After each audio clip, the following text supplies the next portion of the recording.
Hello and welcome again to Let's Play Throne of Bhaal. This is Policy of Madness. Last time we killed our first important ball spawn, and we took a little challenge, and it was pretty easy. This game is extraordinarily simple when you're first starting out here. It gets extraordinarily difficult when you go through this door. And this one, is it this one? I can't remember if it's this one or this one, is also a real challenge. Not as much as... Good servant. Oh, yes! I love Sussmanar, but he needs to be quiet. This challenge, of course, is the hardest. But the game is actually made so that you can play it without having played any of the earlier games. You can actually start a brand new character and come straight into Throne of Bhaal. And so Throne of Bhaal actually puts training wheels on you for the first couple of encounters. So I got a request for to look through my spellbook in a little bit more detail. I kind of paged through it really quickly. But the thing about a sorcerer is that you can cast a lot more spells. You're actually not supposed to go up to 8 here. It's supposed to stop at 6. But the normal spell progression is... this is the normal spell progression of how you're supposed to go. The game kind of handicapped a bunch of the classes in different ways. The Grand Mastery was kind of nerfed. You can install a mod to unnerf it, which I definitely suggest. The Shapeshifter kit for druids, I gotta tell you, I was really excited with Cern because I, of course, had fought greater werewolves. And he was, able to transform into an ordinary werewolf, which is not that tough. But, he gets to a level, I don't know, 11 or 12 or something like that. He gains the ability to transform into a greater werewolf, which should be really, really awesome. Except that they handicapped it a lot. The magic resistance is significantly reduced from what it's supposed to be. The regeneration is significantly reduced from what it's supposed to be. I think his to hit and damage is also kind of nerfed. There's a mod that you can install to fix that, but the way it fixes it is by giving you an item and you just put it in, it's like a weapon, and you equip it. And I didn't like that. That was even more abusable than this thing. And the person who made it, for some reason, decided to go above and beyond and make it to where you could cast spells while you were shapeshifted, and changed one of the spells to be far more awesome than it normally was, and I didn't care for that. I just wanted to be able to have the stats that I was supposed to have as a greater werewolf, or have Cern has the stats that he was supposed to have as a greater werewolf. And I don't know how to get that without all the extras. So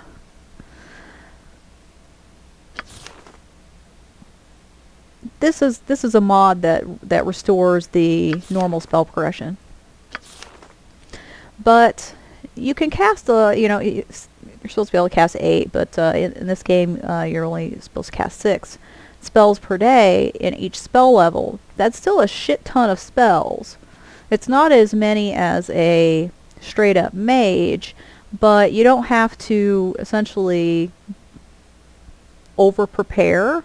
You don't have to lard your spellbook down with stone skin.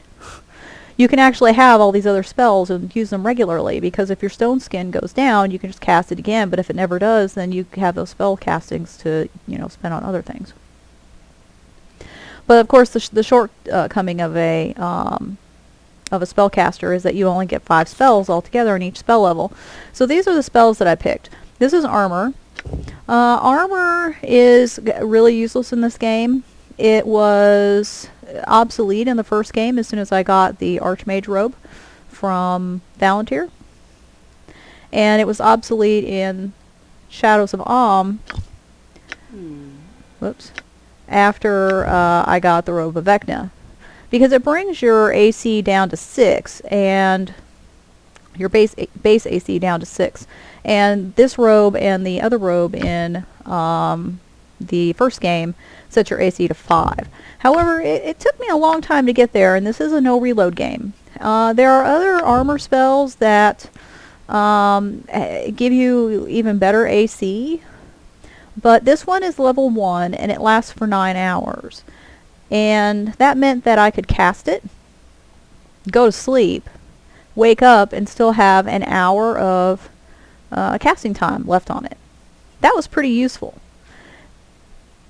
There were many times in the very early game that I was not awake for a whole hour a day because I'd go and I'd encounter a gibberling, cast 2 or 3 spells at it, and then back off and go to sleep. That's how you play the early game when you're a solo sorcerer. And armor, that AC bonus is really important. You can go with some of the other AC spells. I would actually not do that unless they're level 1. There's another one that's level 1. I can't remember what it's called, but there's a level 1 spell. It only lasts for like 5 minutes or something. So it's not as good as this one. I mean, it's better as far as AC, and it protects you from magic missile, which is actually really helpful when you're trying to kill that guy on the steps of the friendly arm inn. The way he destroys you is with magic missile. And there's another assassin that attacks you in Nashkel after you have finished the Nashkel mine. His most dangerous attack is also magic missile. But that's what we went for was armor. This was our sole consolation to the fact that we're playing the first game.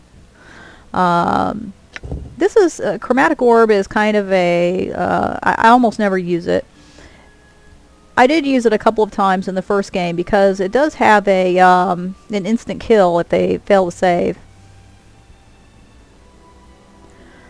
But I think the Ravener is vulnerable to this. We're going to find out. This is not going to do a ton of damage against him, but it's at least something, and it casts instantly. With the Robe of Vecna, a lot of these spells cast instantly. Identify needs no introduction. Magic Missile was the king of my spellbook in the first game. Not so much in this game. I have much more dangerous spells in this game. But Magic Missile is still useful every now and then to check out something's magic resistance. If you're backed off far enough to where all 5 missiles hit, they get a separate magic resistance roll for each missile. And so you can tell approximately how much magic resistance something has by how many of those missiles hit and how many are absorbed by the magic resistance. That's pretty much the only use for Magic Missile now. But in the first game we had 2 rings of wizardry that gave us those rings of wizardry. You may or may not know this, but those things fucking stack. And that means that I had 24 magic missiles every day in the first game, which nothing in the first game resists magic missile. And magic resistance is really unusual. About the only thing that you run into that has magic resistance is the werewolves. I can't really think of anything else that has serious magic resistance in the first game. So magic missile was just absolutely, it was the first spell I took, the second one being armor. But magic missile, people are just kind of poo-poo at it, but I gotta tell you, in the first game, magic missile rules. Protection from petrification, you absolutely need this if you want to hunt basilisks. There are other things that you can use to take care of basilisks. There are a couple of protection from petrification scrolls and some potions of mirrored eyes, but those don't last very long, and they're useful if you're playing a thief or some kind of thief multiclass, because a thief or a thief multiclass can sneak around on that basilisk map. I'm specifically thinking of the map that's east of the temple, the Song of the Morning Temple, where all the basilisks are, and a thief can kind of sneak around on that map, scout it out, and then use one of the protection scrolls, which I think lasts for 6 hours or 12 hours. It's a long-ass time. But when you're talking about and then take care of the basilisk. But when you're talking about a sorcerer does almost all damage with spells, and spells are refreshed when you sleep. And when you sleep, of course, the protection is going to wear off. So protection from petrification is definitely the way to go. It also protects from petrification traps.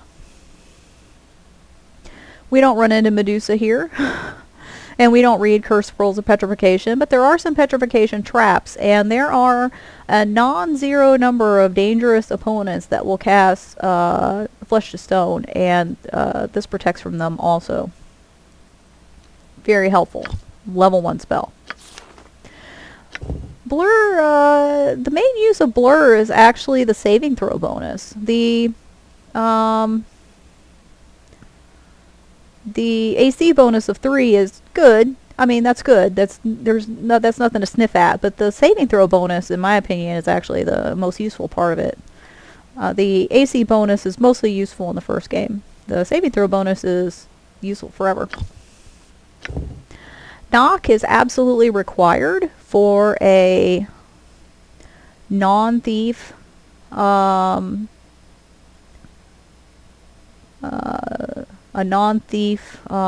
character class.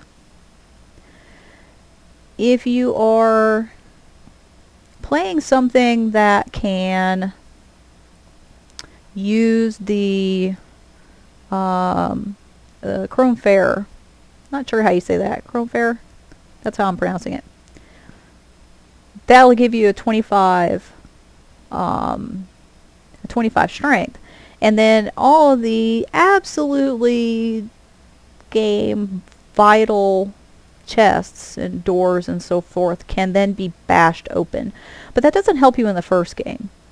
And the first game, and if you're playing as a sorcerer or a mage, you don't have access to that. So knock, in my opinion, is just, you have to have knock. Melf's Acid Arrow, I love killing things with Melf's Acid Arrow because it keeps chewing at them for quite some time here. Let's see. Etc. It does have a cap. I don't know what the cap is, but it doesn't it doesn't last for like 10 rounds or anything like it should at our current level. But I like killing things with Melf's Acid Arrow because it casts instantly and it just keeps going at them, and it's especially good for spellcasters, which don't really have that many hit points. I just really enjoy killing something, especially in throwing a ball with a level 2 spell.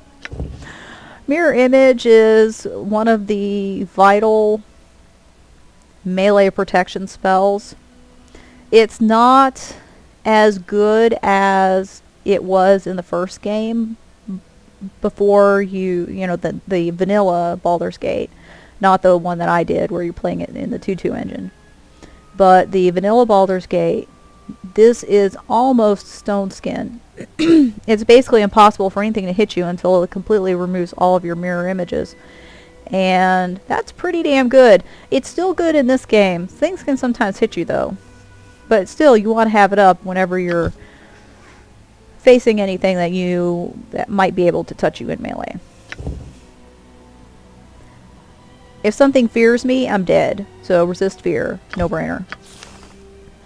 This is a really good damage dealing spell.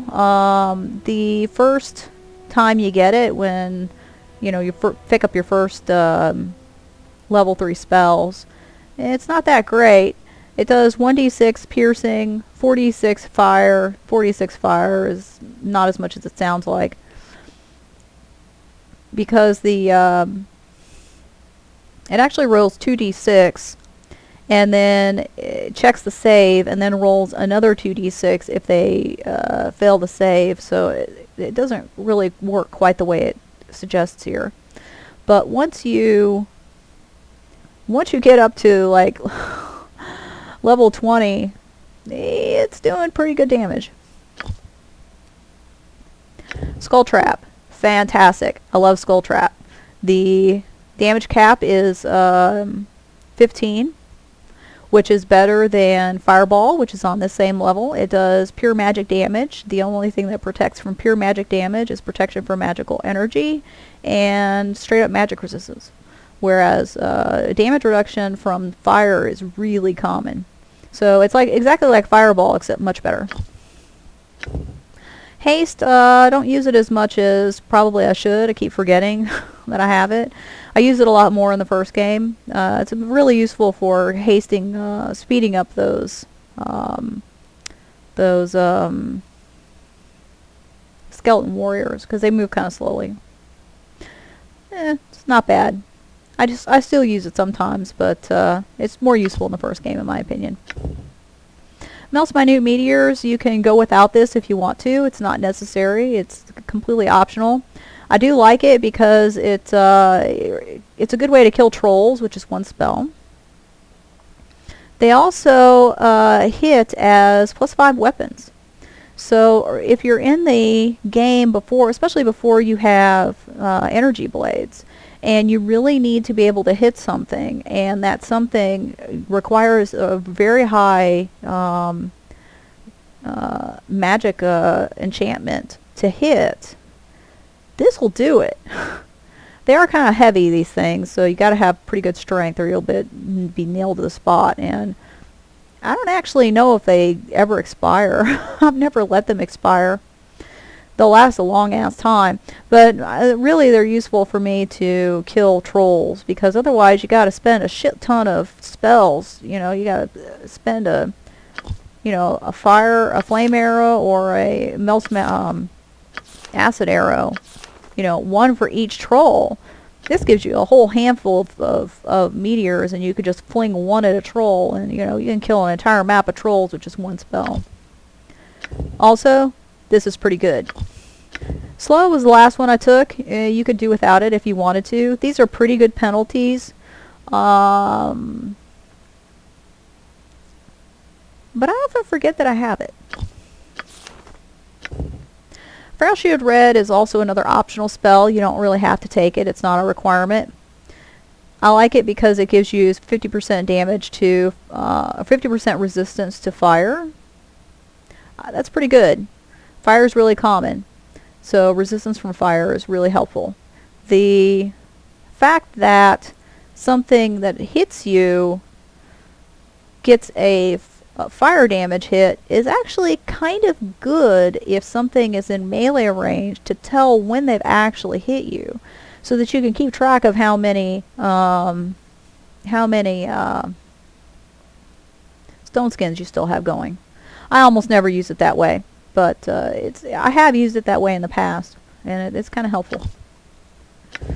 This is a requirement, not so much in the first game. The first game is not as important as it is in this one. Things in this game have a whole fuck ton of saving throws. Or saving throws are just out of this world. So it kind of dents their saving throws. Absolutely required, in my opinion. Improved invisibility, I don't really use it if I'm not doing a no reload game. And it's pretty much useless in this game because looks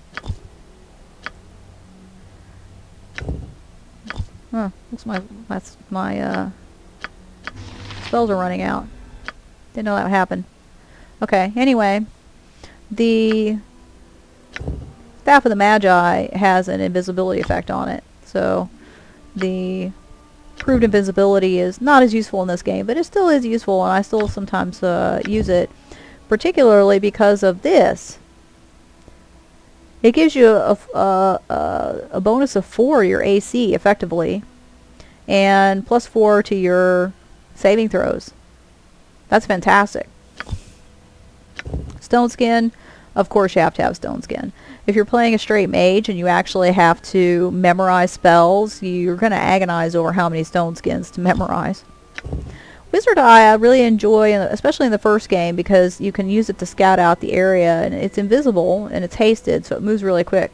This duration is not that long, so you gotta really keep it moving if you want to explore the map. But I used it a whole lot in the first game, not so much in this game, because in this game I can just walk around invisible myself if I really want to, explore. But sometimes the Wizard Eye is still useful. I sometimes forget I have it. But in the first game, this rules. Animate Dead gives me Skeleton Warriors. The Skeleton Warriors have 90% magic resistance, and they have +1 swords, although they don't drop them when they're killed. In the first game, you cast Animate Dead, and it would actually give you 1 skeleton per level. That was great. That was so great that I modified the first game to where that would happen again. I don't know why they changed it.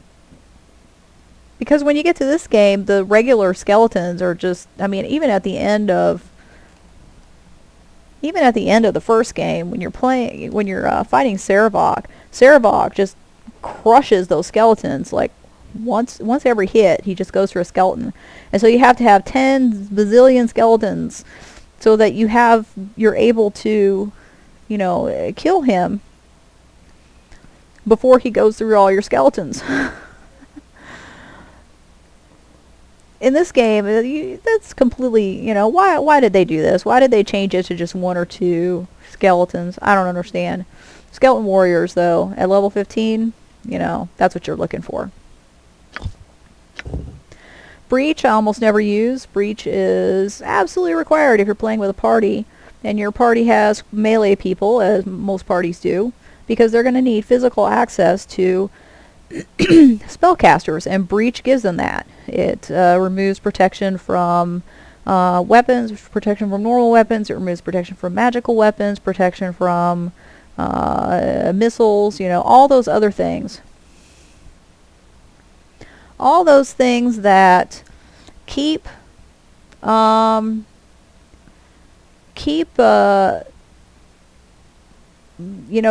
melee fighters from hitting a mage. This gets rid of all of it. That's great. But we don't have any kind of need to have physical access to other spellcasters. We could just use our summons as our melee fighters, and we do. I'm followed by Skeleton Warriors a lot, but if Skeleton Warriors can't hit something, I have better ways to deal with them than to fucking breach them. Lower resistance, of course you need it. Spell immunity, I think spell immunity is a requirement mainly because it protects you from those caged traps. The ones, it's maze and imprisonment, and I almost never know which one is being cast at me, especially by traps, because they're both instant death when you're playing solo, so they might as well be the same. I actually don't have any way to tell the difference between those two spells. So if I know that there's a cage trap in my future, then I'll cast protection from conjuration and I think it's abjuration. I know the symbols that come up when I cast spell immunity, but spell immunity is useful for other things. Protection from abjuration will protect you from Kangax's Trap the Soul. That's pretty good. This lasts long enough that you can usually end a fight, 1 round per level. I don't know when it caps out, probably 15 or 20, but if you're not done in 15 or 20 rounds, you're done. Sunfire. I almost never use Sunfire these days because I often have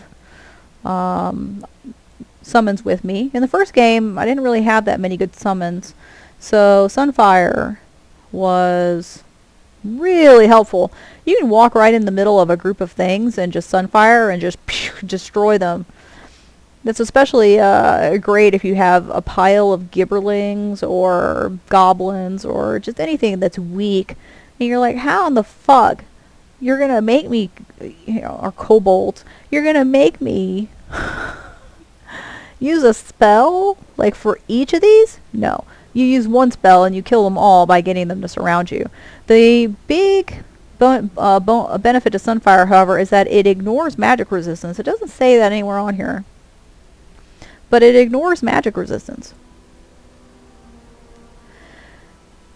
So this has a damage cap also of 15d6. That's the same as Skull Trap. It doesn't hurt you though. It's like a fireball with a higher damage cap that ignores magic resistance, and it doesn't hurt you. So it's like fireball, except better. I almost never use this, chain lightning. There just aren't that many spells in level 6 that you really want. Of course you want this, protection from magical weapons. I can effectively make myself immune to all weapons at this point, because I got a bonus in the last game, the end of the last game, that protects me from normal weapons and +1 weapons. This protects me from all magical weapons, so once I cast this, I am invulnerable to all physical attacks. That's pretty cool. Only lasts 4 rounds. That's okay. Protection from magical energy protects me from my own skull traps. That's the main use that I have for it. And it also protects me from things like horde wilting, anything that does pure magic damage. Oh yeah, magic missile. It'll protect from magic missile also. Of course, I have other ways to protect myself from magic missile, but yeah, that's fine. But this and this are really requirements. True Sight, I think, is also a requirement. We skipped all of the earlier divination spells because I knew that True Sight was coming up. And this death is pretty fun. I discover things. I don't normally take it. I took it this time, and you know, I was going through the last game and said, I wonder if they're vulnerable to death. And I'd cast Death Spell and like they'd all die. It's very surprising. It only affects things with 8 hit dice or less. It's very surprising how many things in the Shadows of Amn that have 8 hit dice or less. Unbelievable. But you don't really need it, and you don't need this either. You can pick whatever you want in level 6 and you'll be okay as long as you get these 3. These are the important 3. Finger of Death. Hardly ever use it. It's great when it hits. You can have a hard time hitting it. The Finger of Death is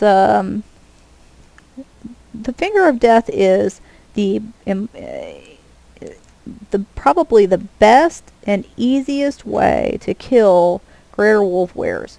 Greater Wolf Wares regenerate like whoa. You can deal out a shitload of damage on them. In the very next round, they're completely uninjured. You've got to really, really, really churn out the damage, or you can cast lower resistance on them once or twice, then cast Greater Malzahn, and then Finger of Death, and they'll die. This is also nothing to sniff at. 2d8 +1. The Ravener will be subject to Finger of Death. He won't die from it, but he'll take this damage. Limited Wish. Almost never use it. There are a couple of things that you can do with Limited Wish. Probably the cheesiest way to use Limited Wish is to wish for a horde of bunnies. And then use regular wish to wish for horde wilting on everyone in the area. Every one of those bunnies will have a horde wilting on it. The bunnies will be attacking your enemy. Then you wish for horde wilting on everyone in the area. You of course have to protect yourself with protection from magical energy, so that you're invulnerable to this. Because those bunnies will just be gathered around your enemy, and suddenly you'll have 15 horde wiltings just drop down on this enemy. That is a sight to see. Regular wish is kind of difficult to use though, so you don't always get that option to have a horde wilting on everyone in the area. So it doesn't always, you know, while you're fucking around with wish, your enemy is like chewing through these bunnies. But when it works, it's fantastic. But you don't actually need wish. Mass invisibility, I often forget that I even have it. It's just like improved invisibility in that it gives you a saving throw bonus and a AC bonus. So it's good to throw on your summons, especially the Skeleton Warriors, which could really use an AC bonus. Mord Sword. Of course you need Mord Sword.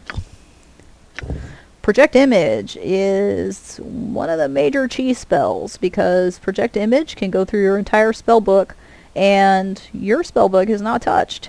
And most importantly, Project Image is not subject to the summon limit. You can use project image and summon 8 plantars if you want to. And there have been times when I've done that.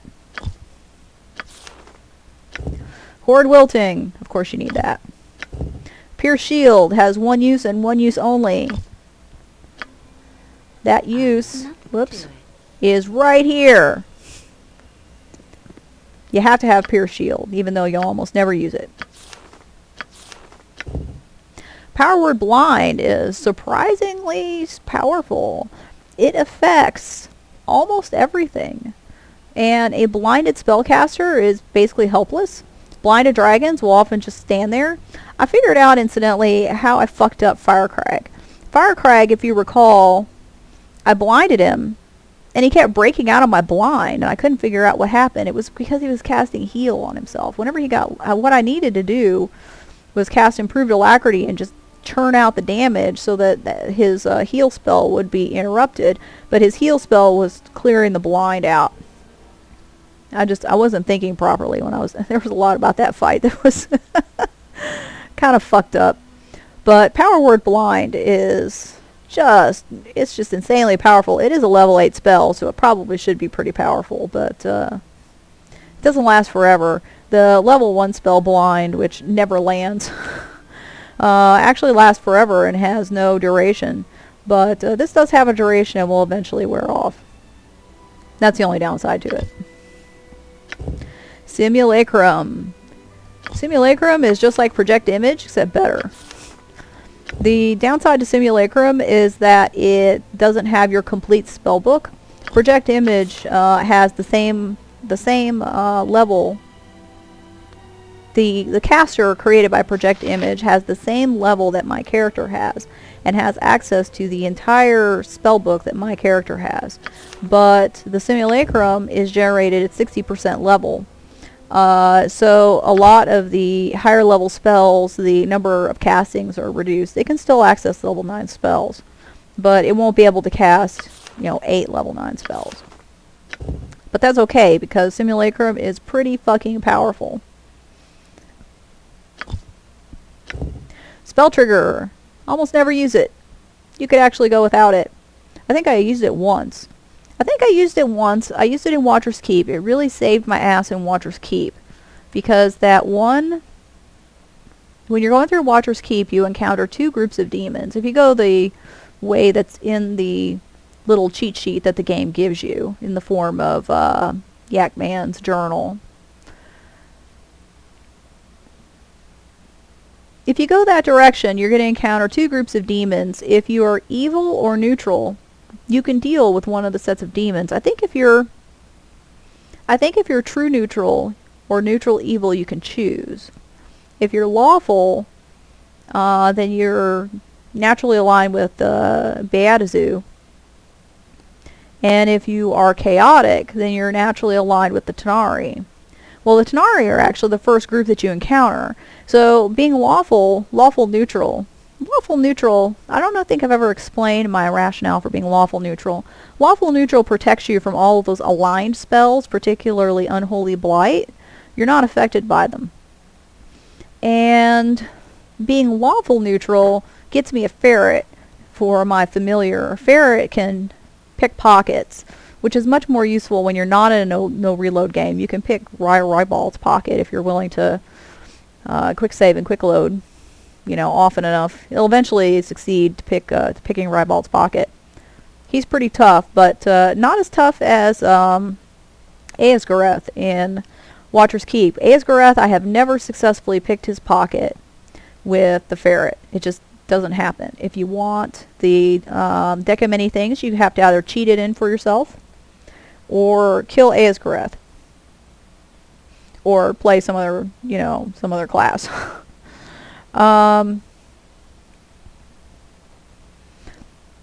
When you're going through going through Watcher's Keep, the Tanari are the first group that you encounter, so you can kill them, and then go and reach the Beatazu, and then you can hand the Beatazu, the Tanari leader's heart, and there's no backtracking required. If you are chaotic, then you have to backtrack. You can deal with the Tanari and the Tanari will say, oh, bring me the Beatazu's heart, and then you encounter the Beatazu, you kill them, and then you have to go all the way back to the Tanari, and then, yeah, being lawful, you don't have to do that. But Spell Trigger, I used it in Watcher's Keep when I was attacking the Tanari, because you have to go through a no magic room in order to reach them. I honest to fuck cannot remember how I did it before, because I had to work out a strategy while I was recording, and my strategy involved Spell Trigger. It's so obvious in retrospect.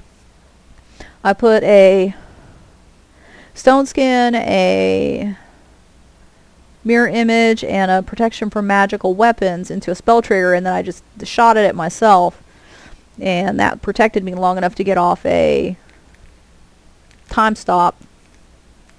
And with the time stop, I was able to win the battle, essentially. But I almost never use Spell Trigger.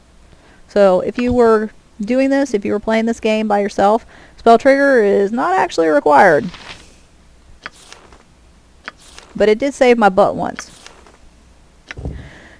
The power of Chain Contingency is that when you cast it, it actually has no alacrity. You can cast it from the pause menu. You can actually be paused, hit the Chain Contingency button, and it instantly takes you into the Chain Contingency menu. Now, after you do that, it takes a little bit for the Chain Contingency to actually go off. If you make your Chain Contingency, for example, citing an enemy, which is how I usually use it,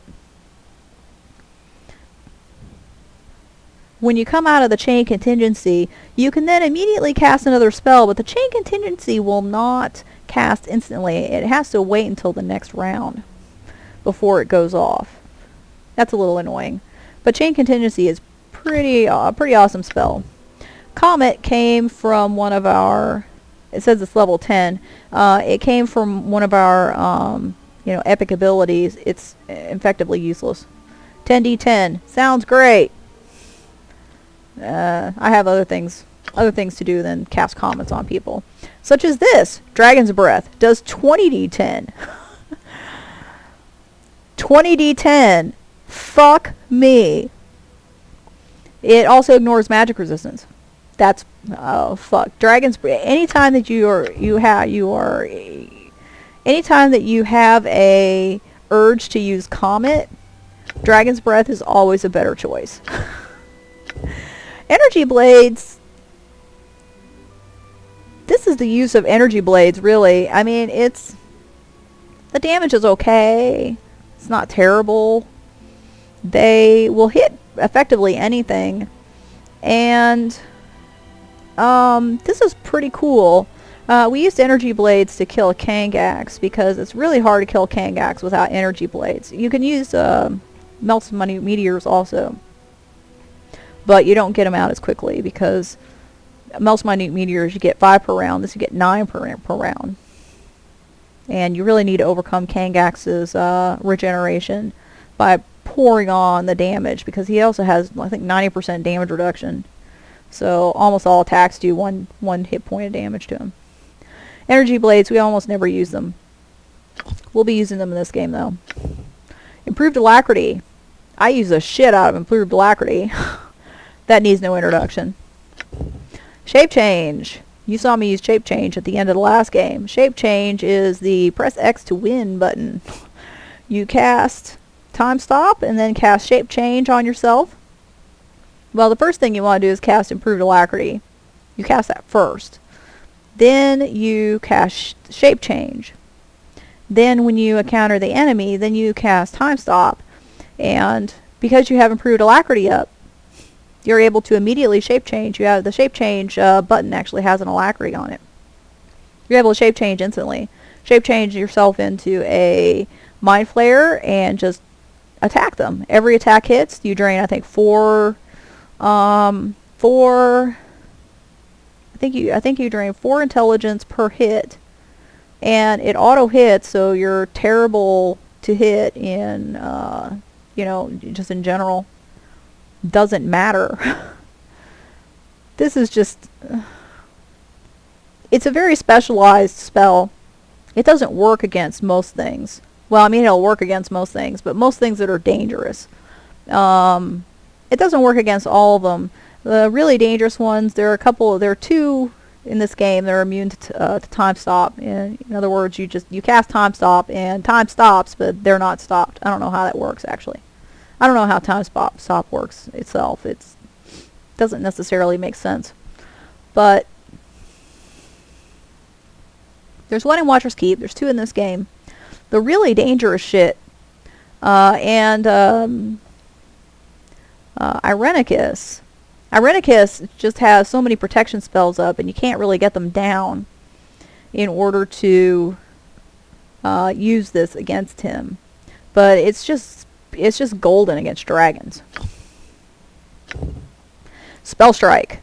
You gotta have Spell Strike.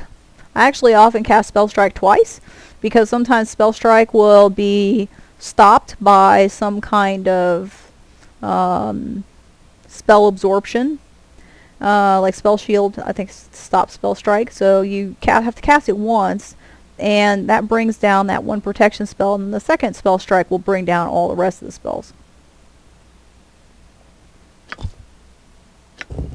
So in Planetar, I take the ordinary Planetar. The Fallen Planetar, in my opinion, is not as good. The spell list, in my opinion, it has a slightly different spell list, and the regular Planetar, the spell list, in my opinion, is much better. Planetars come into existence hasted. They can see invisible. Their weapons are +4, and they're Vorpal, so they have a death effect that sometimes kicks in. You definitely do not want your Planetar to go hostile against you, which can happen. And the way it happens normally, I think this actually, if I recall correctly, this happened to us in Soul and SLR. Or I may be thinking of a different game.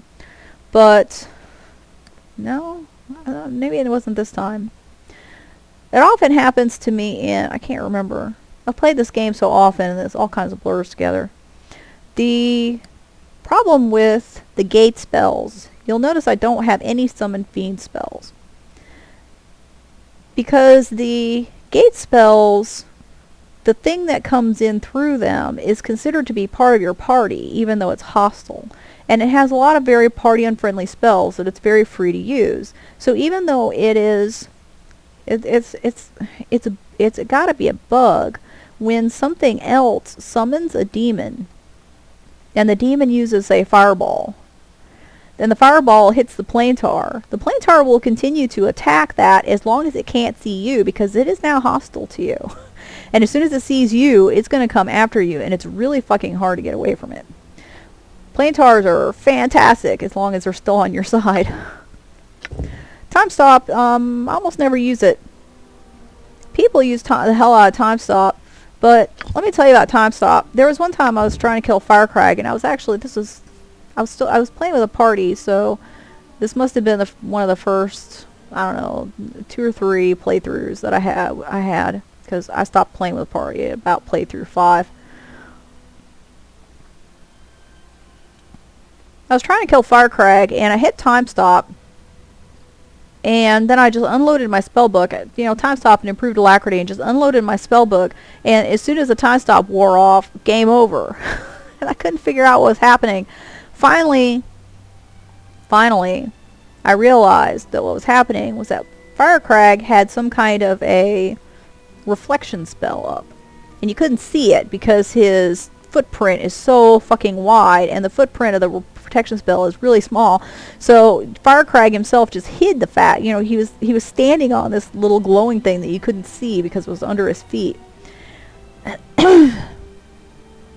He had this mirroring spell up, and the mirror, I had flame arrows, going out to him, and the flame arrows immediately came back and just pasted me. The problem with Time Stop is that while you're unloading your spellbook on something, you're not getting any feedback as to whether or not this is working. You can completely deplete your spellbook on something that has 100% magic resistance, and you're never going to know it has magic resistance until its Time Stop wears off and you have no spells left.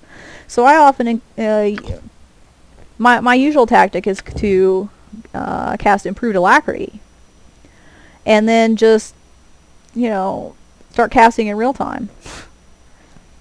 Improved Alacrity is, by itself, much more useful than improved alacrity and time stop together. Wish has a lot of uses, but the main use for Wish is refreshing your spells without having to rest, which is going to be super useful for us in the last battle of this game. We kind of cheesed around with this in the Underdark for no real reason. We didn't have to do it. Just kind of to fuck around. So, wow. That took a while. So there's my spell book. The thing to remember about magic in this game is that... I don't know why I keep doing that.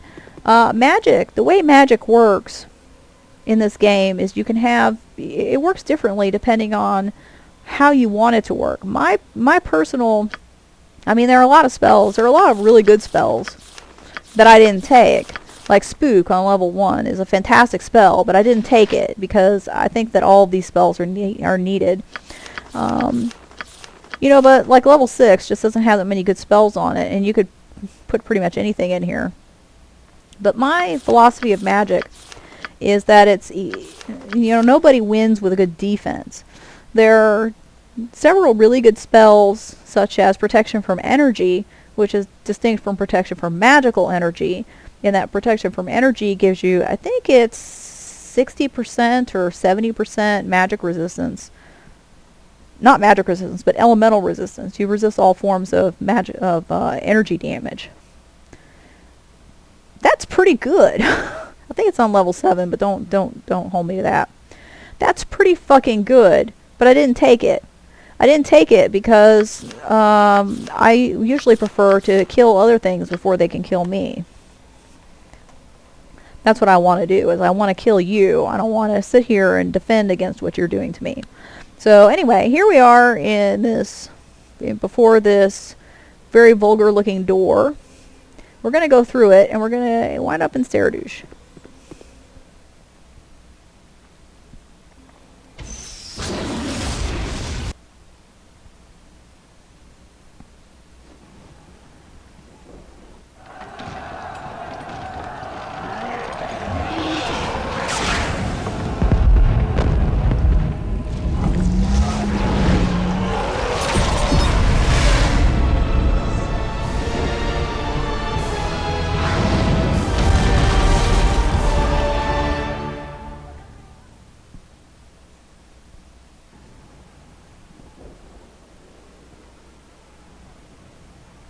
The General is too busy to meet with the likes of these commoners. Move along and no one gets hurt. These people represent the concerns of the entire town. Please, good soldiers, hear their case.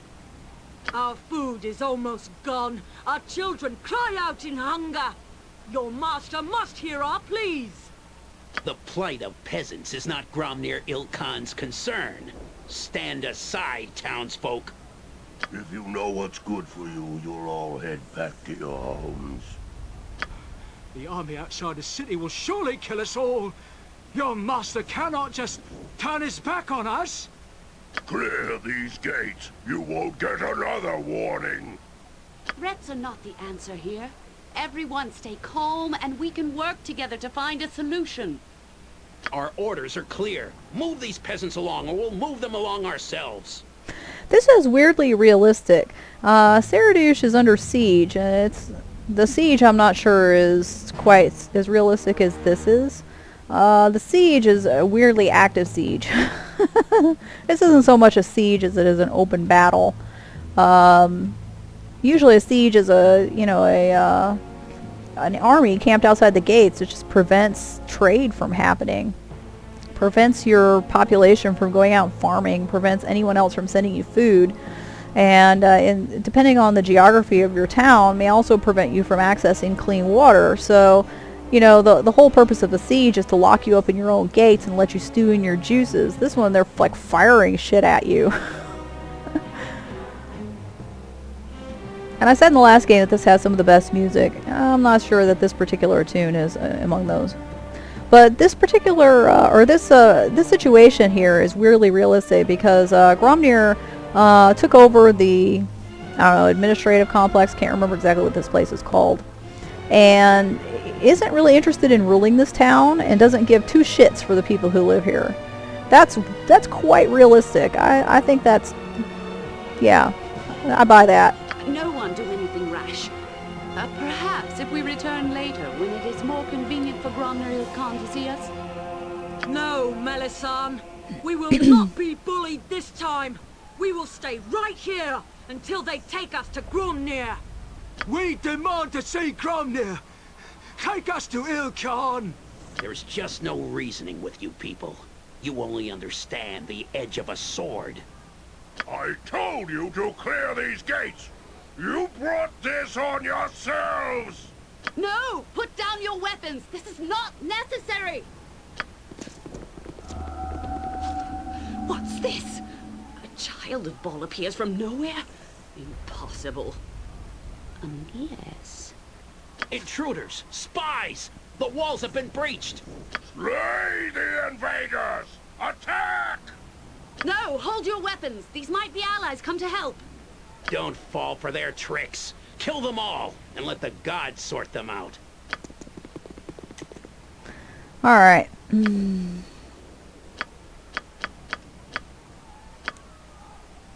This isn't really much of a fight. Yes.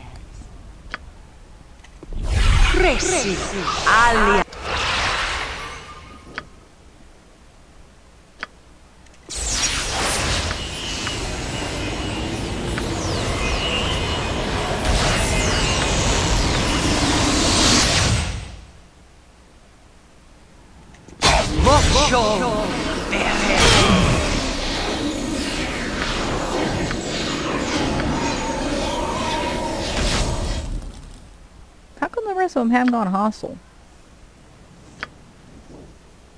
Can't really see what I'm doing here. Whatever. Oh, there they go. Okay.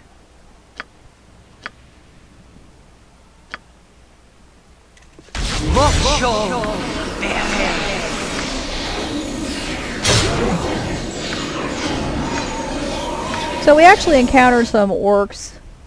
Are these orcs? I think they're orcs in the previous game, and these are a little bit tougher than those.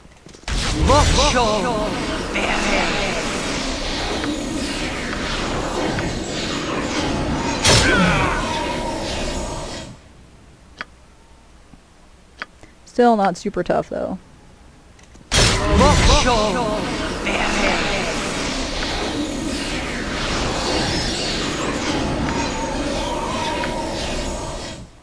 Run while you can!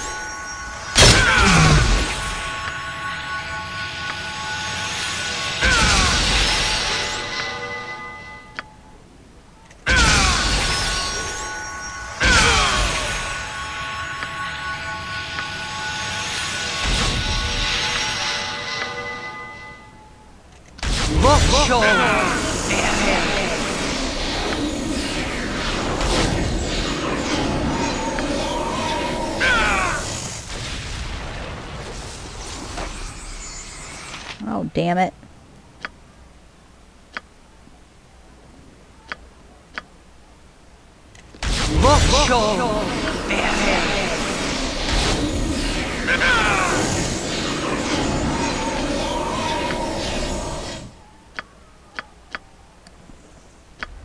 I don't really want to use a big spell on him. If you say so.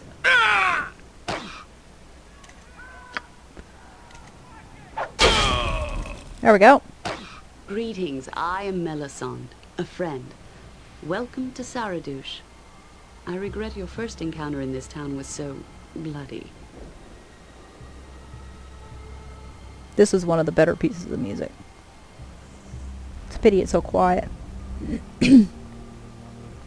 So whenever somebody says you're their friend, they're lying, and she is in fact lying.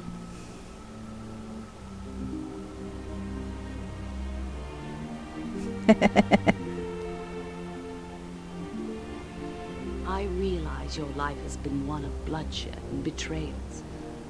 I can offer you no guarantees. I only offer the truth and hope you will see it as in your own best interest to aid me.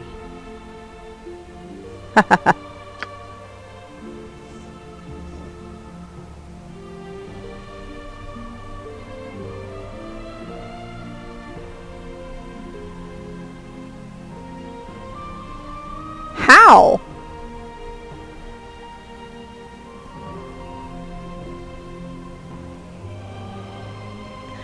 Let's talk about these prophecies. So we got to the pocket plane and we met up with Saradush.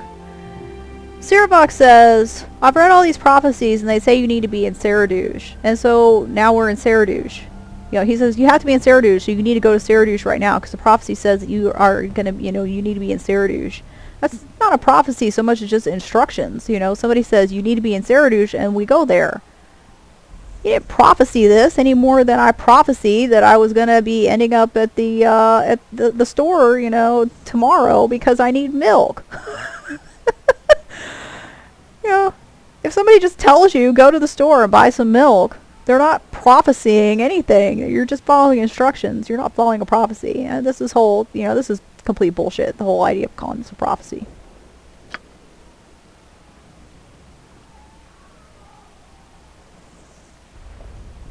This is actually true, sort of.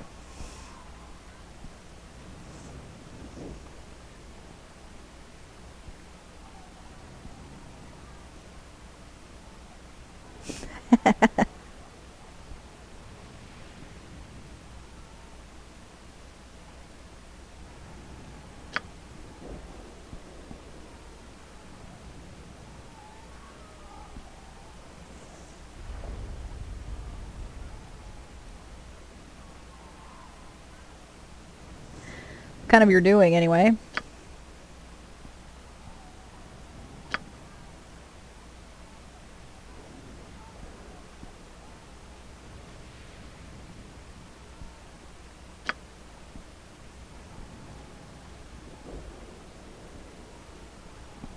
They say he's crazy, but this doesn't seem like crazy, you know, actions to me. This seems pretty rational. He's an asshole.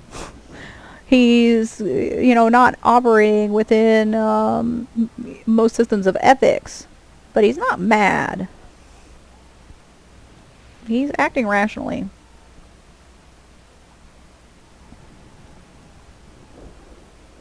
I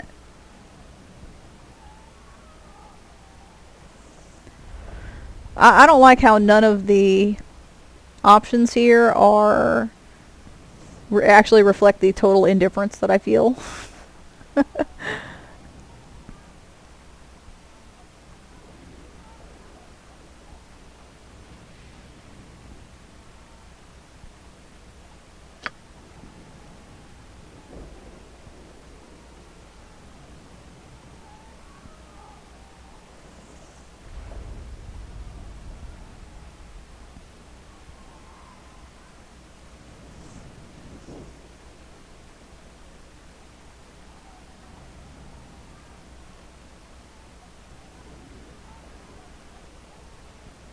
For the same fucking reason Saradush tried to kill you. Why is this a question?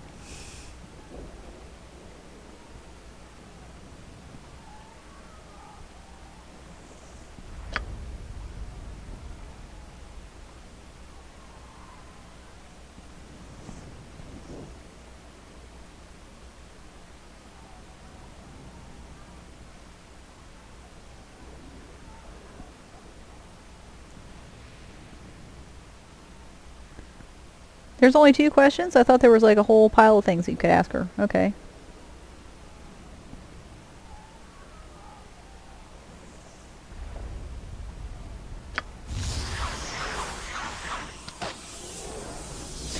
Okay, so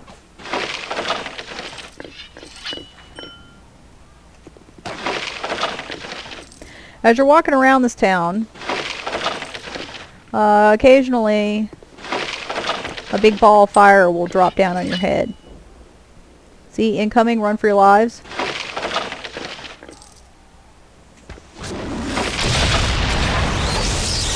There we go. That one was scripted. Effectively, it's just showing you what's going on, and also gives you the opportunity to do this, in case you want to do this.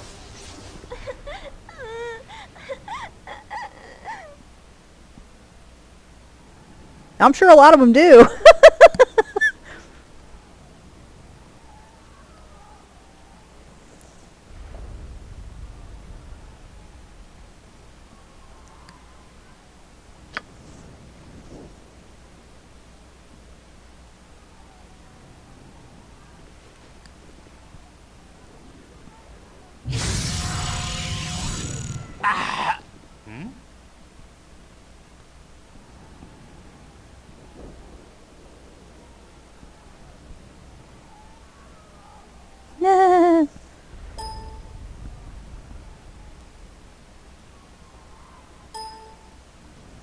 No idea what that is.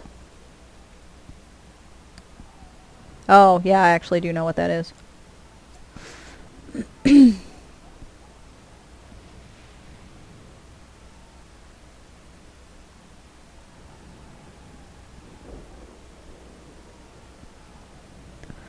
Don't need the experience, don't need the rep.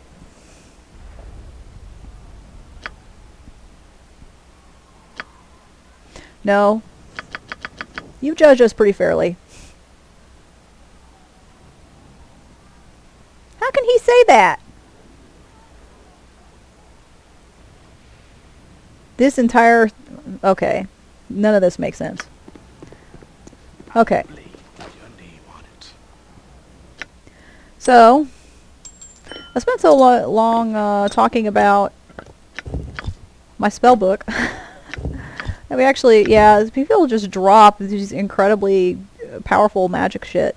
Just random vendor trash. If you start that, you can actually create a character without playing any of the earlier games and come straight into throwing a ball, and it'll drop you right next to Ilsara. And it'll equip you with some just random +3 shit. Whatever seems appropriate to your class, it'll just drop +3 crap on you. But actually I think this is going to be it for this time. We didn't get very far because I spent so long talking about my spellbook, and I apologize for that. But next time we'll be exploring Saradush. I haven't played this game nearly as much as I've played the other games, so I'm not 100% sure what I'm supposed to be doing here. But we'll find out then. So join me then. Later.